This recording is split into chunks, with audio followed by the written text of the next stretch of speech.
जय भीम साथियों, स्वागत है आप सभी का मेरे शिल्पी अम्बेडकर चैनल में। दोस्तों, आप सभी जानते हैं ये भीमा का 35वां एपिसोड चल रहा, 36वां एपिसोड। दोस्तों, मैं कल किसी कारणवश 35 एपिसोड नहीं बना पाई थी, तो इसीलिए आप लोग मुझे माफ़ कर दीजिएगा और सोचिए क्या दोनों साथ में ही बता देती हूँ। तो आप सभी जानते होंगे या एपिसोड देख लिए होंगे कि 35 एपिसोड में क्या हुआ था। और जो भीमा के भाई कुंदन थे उनको कलिका सिंह के आदमी बहुत पीटे हुए थे, जिस वजह से वो घायल हो चुके थे और पूरी तरह से वो बेहोश हो गए थे। जब इस बात की जानकारी उनके परिवार वालों को चलती है तो वो सभी उनको ले जाते हैं अपने घर और दवाई वाई करते हैं। वहाँ पे डॉक्टर भी आते हैं और डॉक्टर बताते हैं कि थोड़ी देर में होश आ जाएंगे, कि बस इनको चोट लगा हुआ है। दोस्तों, ठीक उसी तरह वो होश में आ भी जाते हैं, लेकिन उनके होश में आने से पहले ये जितना भी कुछ होता है ना वहाँ पर, सभी कुंदन की पिटाई लगने की वजह से सब इसका जिम्मेदार भीमा को ठहरा रहे थे कि सब तुम्हारे कारण हुआ है। साथ में उनकी जो ताई जी थी वो भी उनसे कहती है कि ये अगर तुम पढ़ाई लिखाई की नौटंकी नहीं छोड़ी तो पता नहीं मेरे बेटा के अलावा कितने लोग होंगे जो कलिका सिंह के शिकार होंगे। अगर तुम अपना पढ़ाई नहीं छोड़ती हो, पढ़ाई करने का फैसला नहीं छोड़ती हो, तो ऐसे ही कलिका सिंह बहुत सारे आदमी को मारते रहेंगे। आज मेरा बेटा इस तरह से घायल हुआ, कल को कोई और हो सकता है, तो इसीलिए अभी से ही तुम्हें कुछ फैसला करना पड़ेगा। इतना वो सभी लोग उनको सुनाते हैं, जितने भी उनके विरोधी लोग थे वो सभी इतना भीमा को सुना देते हैं कि उनका पढ़ने पर से पूरा दिमाग हट जाता है। उनको भी लगता है कि सच में ये मेरे जिद के वजह से कुंदन भैया का ये हाल हो गया है। अगर मैं ऐसा नहीं करती तो शायद कुंदन भैया आज ठीक होते और जो कलिका सिंह और जो हमारे समाज के साथ जो अनबन चल रही है वो नहीं होती। इसीलिए वो एक जगह पे जाके एकांत में बैठ के रो रही थी और वहाँ पे बाबा साहब भी आते हैं। बाबा साहब भी उनको समझा रहे थे, लेकिन उन्होंने ये नहीं बताया था कि तुम्हें क्या करना है भीमा।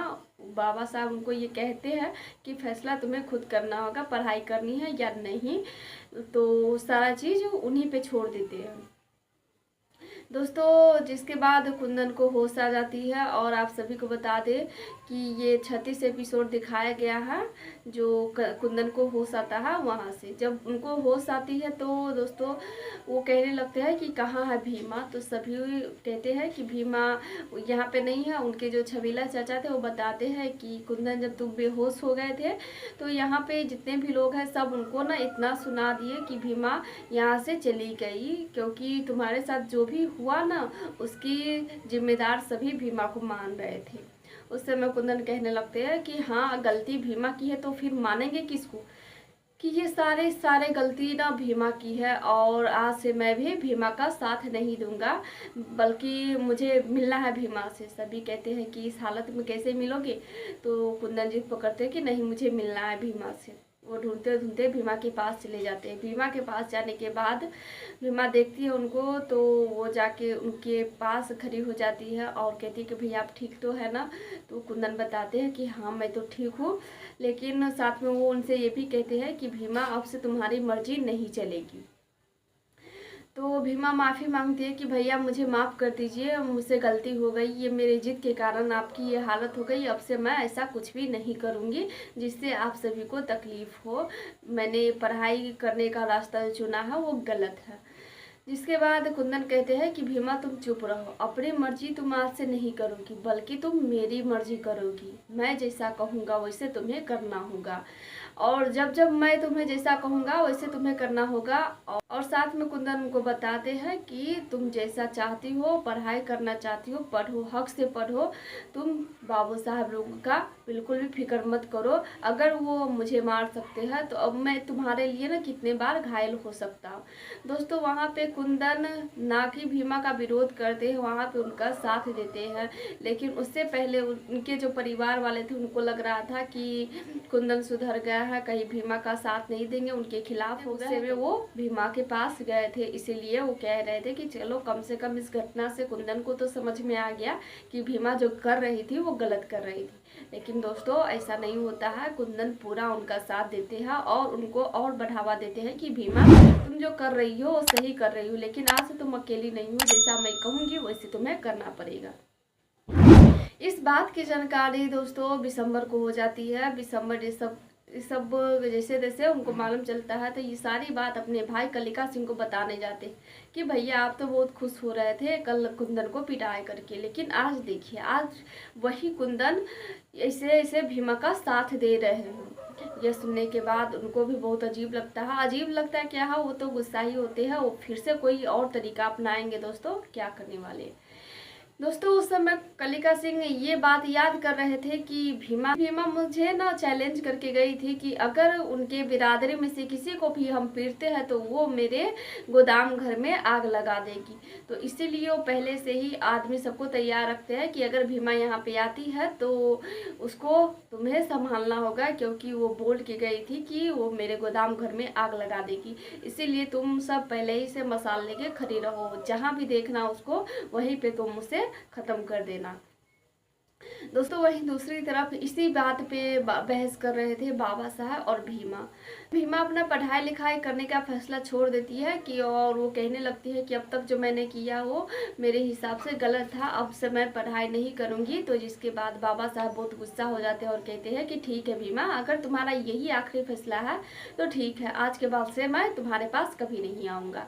इतना कह के वो चले जाते हैं। लेकिन जब कुंदन उनका साथ देते हैं भीमा का, तब उनको लगता है कि शायद मैं सही थी और बाबा साहब नाराज होके चले गए। तो भीमा रोते हुए बाबा साहब को ढूंढने लगती है। तो बाबा साहब उनके पास आते हैं और उनको समझाते हैं कि इसीलिए भीमा मैं कह रहा था कि कभी भी अपनी पढ़ाई को गलती के नाम नहीं देना।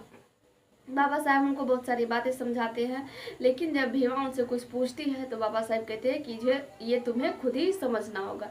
दोस्तों आपको बता दें कि बाबा साहब भीमा को संविधान की किताब भी देती है और वहाँ पे भीमा की जो आई थी वो आती है और भीमा को बताती है कि भीमा जल्दी से घर चलो, तुमने कहा था कलिका सिंह से जा करके कि अगर वो किसी भी मेरे बिरादरी के आदमी को मारते हैं तो उनके गोदाम घर में आग लगा दोगी, तो इसीलिए वो लोग मसाल लेकर के घूम रहे हैं, ऐसे में कुछ भी कर सकते हैं। दोस्तों आप सभी जानते हैं बाबा साहब जो थे वो सभी को नहीं दिखाई देते हैं, बस भीमा को दिखाई देते हैं।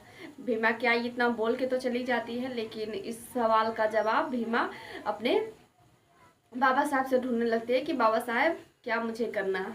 बाबा साहब उनको कहते भी है कि भीमा क्या तुम सच में गोदाम घर जलाने वाली हो। तो भीमा कहती है कि हाँ बाबा साहब मैं सच में गोदाम घर जलाने वाली हूँ। बाबा साहब उनको बताते हैं कि भीमा सोच लो, उसी गोदाम घर से उसी अन्न से तुम लोगों का पेट चलता है और वो जितने भी गोदाम घर में सामान सब रखे हुए हैं, अन्न जो रखा हुआ है वो सब तुम्हारे ही बिरादरी के लोग उपजाए हुए हैं, तुम्हारी बिरादरी के मेहनत की वो फल रखा हुआ है, तो क्या तुम उसमें आग लगाने जा रहे हो। ये सुनने के बाद भीमा को भी लगता है कि सच में ऐसे खाने वाली चीज़ों को बर्बाद नहीं करना चाहिए। तो वो बाबा साहब से रास्ता ढूंढती है कि बाबा साहब मुझे आप ही बताइए कि हम क्या करें। तो बाबा साहब उनको संविधान की किताब देते हैं और कहते हैं कि भीमा ये लो, ये है संविधान की किताब। इस संविधान के हर पन्ने में ना लिखा है और समस्या भी लिखी है, अगर तुम पढ़ सकती हो आजमा सकती हो तो आजमा लो। इसके पहले पन्ने से ही इसकी शुरुआत होती है। दोस्तों भीमा को अभी पढ़ाई लिखाई करना नहीं आता है, जिस कारण वो संविधान की किताब नहीं पढ़ पाती है। बाबा साहब से पूछती है कि बाबा साहब आप ही बता दीजिए। तो बाबा साहब कहते हैं कि नहीं भीमा, जब तुम्हें ये पढ़ने आ जाएगा तो तुम खुद ही समझ लेना और इसका हल तुम्हें खुद ढूंढना होगा। तो इस बात के लिए भीमा नाराज भी होती है कि बाबा साहब जब हम आपसे कुछ पूछते हैं तो आप तो जवाब ही नहीं देते हैं, जब मुझे ज़रूरत होती है आपकी तो आप जो खेत में लगे हुए हैं मूर्ति उसके बराबर हो जाते हैं। बाबा साहब को इस बात से हंसी भी लगती है कि ऐसे से भीमा बोल रही है। लेकिन दोस्तों अब देखते हैं कि भीमा क्या कलिका सिंह के साथ क्या करने वाली है, क्योंकि आज का एपिसोड तो यहीं पे समाप्त हो जाती है। दोस्तों फिर मिलेंगे अगले एपिसोड में, तब तक के लिए जय भीम।